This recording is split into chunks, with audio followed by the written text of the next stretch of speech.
Manipur to चुनाव कौन फैला रहा है तनाव, जो खासतौर से मणिपुर के संदर्भ में डॉक्टर अजय आलो एक सवाल पूछा गया मोहन भागवत की तरफ से, जिसमें उन्होंने कहा कि साहब मजबूत सरकार होने के बावजूद बेरोक-टोक हिंसा कैसे चलती रही। ये सवाल जब उठाते हैं मोहन भागवत जी, तो क्या सीधे सीधे ये डबल इंजन की सरकार का फेलियर, उसकी नाकामी सामने नहीं रख देते हैं देश के?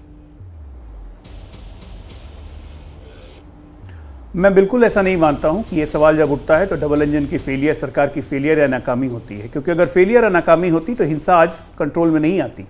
3 दिन गृह मंत्री वहां खुद रह के वहां पे एक एक चीज को नजर दे के कंट्रोल कर चुके हैं। आज वहां के चीफ मिनिस्टर साफ कह रहे हैं कि मामला कंट्रोल में। कल ही मैं बताता हूं आपको, कल ही बर्मा के म्यांमार समर्थित 2 उग्रवादी संगठन के लोग पकड़े गए हैं जो बर्मा से संचालित होते हैं, ध्यान दीजिए, और उनके पास भारी मात्रा में AK-47, MP-16 sniper rifles, grenade सारे पकड़े गए। कैसे आ गए? हमारा पोरस बॉर्डर है, हमारे बॉर्डर में ओपनिंग क्लियर कट है, 5 किलोमीटर लोग इधर से उधर बिना वीजा के आ सकते हैं, उसको बंद किया गया। ये पहले से खुला हुआ था। ठीक है। तमाम अब वैसे उपाय करने पड़ेंगे। कहीं फेंस बॉर्डर नहीं है, सारी फेंसिंग करनी पड़ेगी।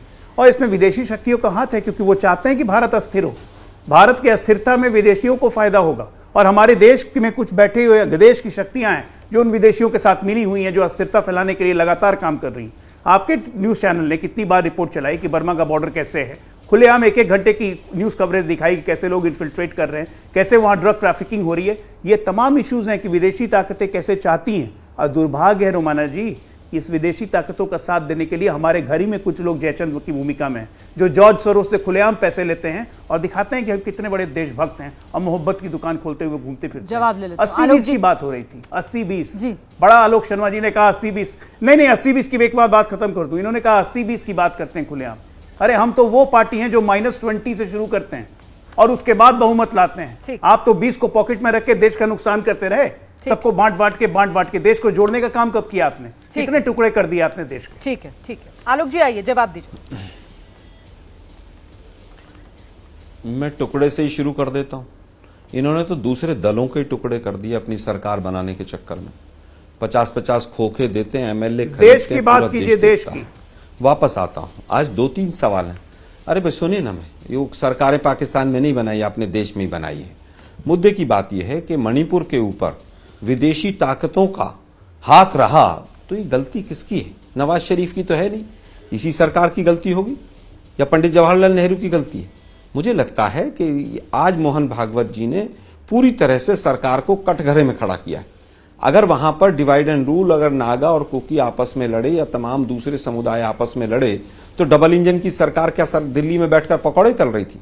और सीधा सवाल मोदी जी से पूछा है कि मोदी जी, आपने एक बार भी वहां पर उस राज्य में जाकर शांति की अपील क्यों नहीं की?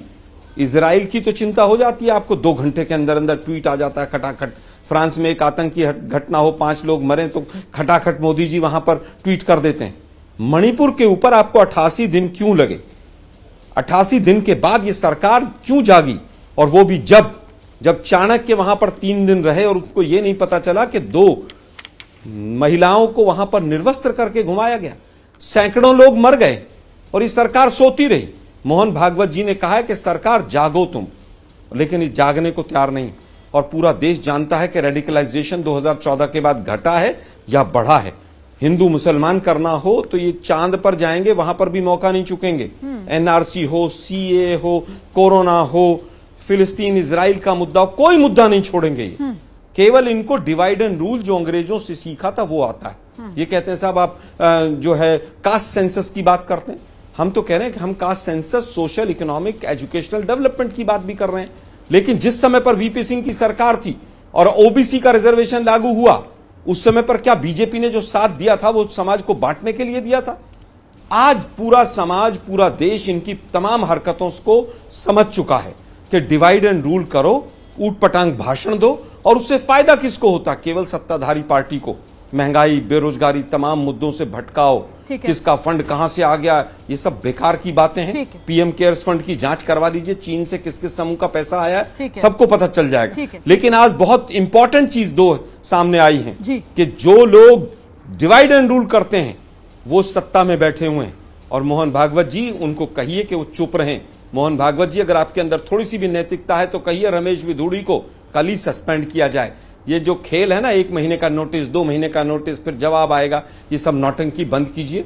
तुरंत 1 हफ्ते के बाद उनको राजस्थान में प्रभार दिया गया। जो हिंदू मुसलमान जितना ज्यादा ताकत से कर सकता है वो उतना बड़ा पद पर बैठता है, और ये मोदी जी पर भी लागू होता है। जैसे ही घड़ी का काटा दोपहर 2:30 पे आए, बबीता जी का दिल सास बहू साजिश के लिए मचल जाए। और ये है इनकी बहू, पूरे दिन ऑफिस की टेंशन हो जाए गॉन जब ये करें अपना फेवरेट शो फ्री टाइम पे ऑन। इनकी तरह आप भी देखिए अपना फेवरेट शो अपने टाइम पर और डाउनलोड कीजिए एबीपी लाइव ऐप अपने स्मार्ट टीवी पर।